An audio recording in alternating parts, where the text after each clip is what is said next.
কিছুক্ষণ আগেই শেষ হয়ে গেল ক্লাস 7-এর ইতিহাস পরীক্ষা। তোমরা প্রত্যেকেই দেখতে পাচ্ছ এটি হচ্ছে সেকেন্ড সাবমিটিভ ইভ্যালুয়েশন, তোমাদের দ্বিতীয় পর্যায়ক্রমিক মূল্যায়নের ইতিহাসের প্রশ্নপত্র, এবং এটি ক্লাস 7। তো এখানে সম্পূর্ণ নম্বর থাকছে তোমাদের 50 এবং সময় থাকছে 1 ঘন্টা 45 মিনিট। যে পরীক্ষাটি সবেমাত্র কিছুক্ষণ আগেই হলো, তো সেই প্রশ্নপত্রটি আমি তোমাদের সামনে তুলে ধরছি।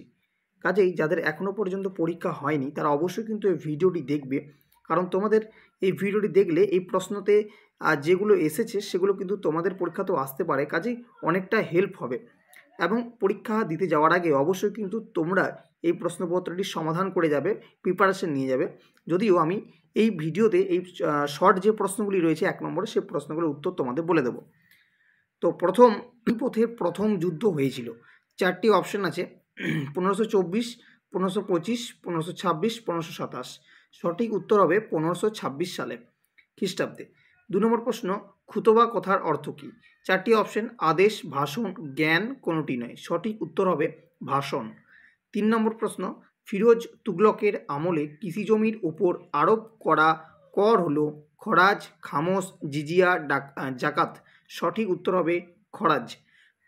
4 নম্বর প্রশ্ন, খানোয়ার যুদ্ধ হয়েছিল সংগ্রাম সিংহ আকবরের মধ্যে, সংগ্রাম সিংহ বাবরের মধ্যে, মামুদ লোদীয় বাবরের, আর সংগ্রাম সিংহ হুমায়ুনের মধ্যে। সঠিক উত্তর হবে সংগ্রাম সিংহ ও বাবরের মধ্যে। 5 নম্বর প্রশ্ন, আহমেদনগরের প্রধানমন্ত্রী কে ছিলেন? 4টি অপশন আছে, টোড রমল, বৈরাম খান, মালিক অম্বর, জাহাঙ্গীর। সঠিক উত্তর হচ্ছে অপশন সি, মালিক অম্বর। 6 নম্বর প্রশ্ন, হলদিঘাটে যুদ্ধ হয়েছিল 1576 খ্রিস্টাব্দে, 1577 খ্রিস্টাব্দে, 1578 খ্রিস্টাব্দে, 1476 খ্রিস্টাব্দে। সঠিক উত্তর হচ্ছে 1576 খ্রিস্টাব্দে। আচ্ছা, এরপর আমরা চলে যাব 7 নম্বর প্রশ্নে। 7 নম্বর প্রশ্নে বলা হচ্ছে মুঘল আমলে সোনার মুদ্রা পরিচিত ছিল রূপায়া, আশরফি, দাম, জিতল নামে। তো সঠিক উত্তর হবে আশরফি নামে। 8 নম্বর প্রশ্ন, শাহজাহানাবাদ শহরের সবচেয়ে ছোট ঘরকে বলা হতো হাভেলি, মকান, কোঠরি, কোঠি। সঠিক উত্তর হচ্ছে কোঠরি। 9 নম্বর প্রশ্ন, ডিউক আর আলবুকার্ক ছিলেন একজন ফরাসি, পর্তুগিজ, ডাচ, ইংরেজ নৌসেনাপতি। সঠিক উত্তর হবে পর্তুগিজ সেনাপতি। 10 নম্বর প্রশ্ন, সড়ক-ই আজম নির্মাণ করেছিলেন আকবর, বাবর, শেরশাহ, হুমায়ুন। সঠিক উত্তর হবে শেরশাহ। এই গেল তোমাদের 10টি এমসিকিউ এর সমাধান। এরপর দেখো তোমাদের রয়েছে 4টি শর্ট প্রশ্ন। 2-এর দাগের 1 কথায় লেখো, 4টি শর্ট প্রশ্ন রয়েছে। প্রথম যে প্রশ্নটি আছে তোমাদের, ইবন বতুতার লেখা গ্রন্থটির নাম কি? তো এটার উত্তর হবে আল রিহলা। ঠিক আছে, আল রিহলা, এটা হচ্ছে তোমাদের ইবন বতুতার লেখা গ্রন্থটির নাম। 2 নম্বর প্রশ্ন, মনসবদারি ব্যবস্থা কে প্রবর্তন করেন? উত্তর হচ্ছে আকবর। ঠিক আছে, আকবর এটি প্রবর্তন করেছিলেন। চলে যাব পরবর্তী পৃষ্ঠায়। পরবর্তী পৃষ্ঠায় তোমরা দেখতে পাচ্ছ রয়েছে বাকি 2টি প্রশ্ন। প্রথমে রয়েছে 3-এর দাগের দাদন কি? দাদন তোমরা প্রত্যেকে জানো যে কৃষি জমিতে চাষ করার জন্য তোমার ওই নীল চাষিদের নীলকররা যে অগ্রিম ঋণ দিতেন, সেটাই আমাদের দাদন, ঋণ দেওয়ার যে প্রথাটা ছিল সেটাই দাদন নামে পরিচিত। 4 নম্বর প্রশ্ন, বিজাতীয় শব্দটি চিহ্নিত করো। টঙ্কা, হুন্ডি, জিতল, মোহর। সঠিক উত্তর হবে হুন্ডি। 3-এর দাগের 1, লালকেল্লার আয়তন আগ্রা দুর্গের ড্যাশ। উত্তর হচ্ছে দ্বিগুণ, এখানে লেখা আছে। 2 নম্বর প্রশ্ন, জাহাঙ্গীরের নাম কি ছিল? জাহাঙ্গীরের নামটা একটু বড়, ঠিক আছে, উত্তরটা হবে নুরুদ্দিন। নূর একটু হাইফেন নিয়ে উদ দিন, তোমরা এটাকে একসাথে লিখলেও আশা করি নম্বর কাটবে না। নুরুদ্দিন মোহাম্মদ সেলিম। ঠিক আছে, নুরুদ্দিন মোহাম্মদ সেলিম, মোহাম্মদ সেলিম, এটা ছিল যে জাহাঙ্গীরের আসল নাম, এবং তার রাজকীয় নাম ছিল জাহাঙ্গীর। ঠিক আছে, নুরুদ্দিন মোহাম্মদ সেলিম ছিল তার আসল নাম। 3 নম্বর প্রশ্ন, ইলতুৎমিশের সার্থক উত্তরাধিকারী কে ছিলেন? উত্তর হবে সুলতানা রাজিয়া। 4-এর দাগের কয়স্তম্ভ খয়স্তম্ভ? প্রথম হচ্ছে আকবরের সভাকবি। আকবরের সভাকবির নাম হচ্ছে আবুল ফজল। কৃষ্ণদেব রায়, কৃষ্ণদেব রায় হচ্ছে আমুক্তা মাল্যদ। দিনেমার হচ্ছে ডেনমার্কের অধিবাসীদের দিনেমার বলা হতো।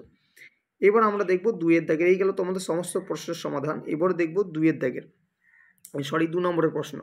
প্রথম হচ্ছে 5-এর দাগে 4টি প্রশ্ন আছে, তার মধ্যে বলেছে 4টি না, এখানে 6টি প্রশ্ন আছে, তার মধ্যে যে কোনো 4টে করতে বলেছে, প্রত্যেকটা নম্বর থাকছে 2 করে।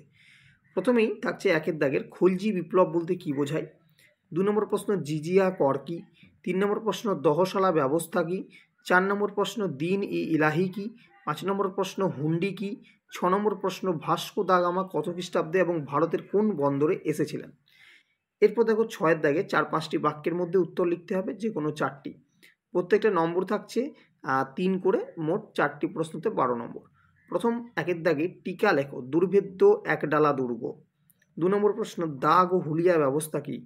3 নম্বর প্রশ্ন 12 ভূঁইয়া কাদের বলা হতো। দুজন 12 ভূঁইয়ার নাম লেখো। 4 নম্বর প্রশ্ন টিকা লেখো, দাক্ষিণাত্য ক্ষত। 5 নম্বর প্রশ্ন সুলতানি আমলে জল সংরক্ষণ ও জল সরবরাহের ব্যবস্থা কেমন ছিল। 6 নম্বর প্রশ্ন খ্রিস্টীয় ত্রয়োদশ শতকে দিল্লি কেন একটি গুরুত্বপূর্ণ শহর হয়ে উঠেছিল। এই গেল 6 দাগের প্রশ্ন। এবার আসবো প্রশ্নপত্রে একেবারে 7 দাগ, যেখানে 8 থেকে 10টি বাক্যের মধ্যে উত্তর দিতে হবে, যে কোনো 2টি প্রশ্নের উত্তর লিখতে হবে। মোট থাকছে 5 নম্বর করে 10 নম্বর। কোশ্চেন দেওয়া আছে 4টে, তার মধ্যে যে কোনো 2টো করতে হবে। প্রথম প্রশ্ন দেওয়া আছে কোন রাজাকে পাগল রাজা বলা হতো এবং কেন। 2 দাগে দেওয়া আছে শাসন ও রাজস্ব ব্যবস্থায় শের শাহ কী কী সংস্কার করেছিলেন। 3 দাগে দেওয়া আছে শাহজাহানাবাদ নগরের বর্ণনা দাও। 4 নম্বরে দেওয়া আছে আকবরের রাজপুত নীতি সম্পর্কে আলোচনা করো। এই গেল তোমাদের ক্লাস 7-এর ইতিহাসের সম্পূর্ণ প্রশ্নপত্র। আশা করি ভিডিওটি তোমাদের অনেক হেল্পফুল হবে। যদি ভালো লেগে থাকে অবশ্যই কিন্তু তোমরা ভিডিওটিকে শেয়ার করবে এবং আমাদের চ্যানেলে নতুন দর্শক হলে চ্যানেলটিকে কিন্তু সাবস্ক্রাইব করতে একেবারেই ভুলবে না।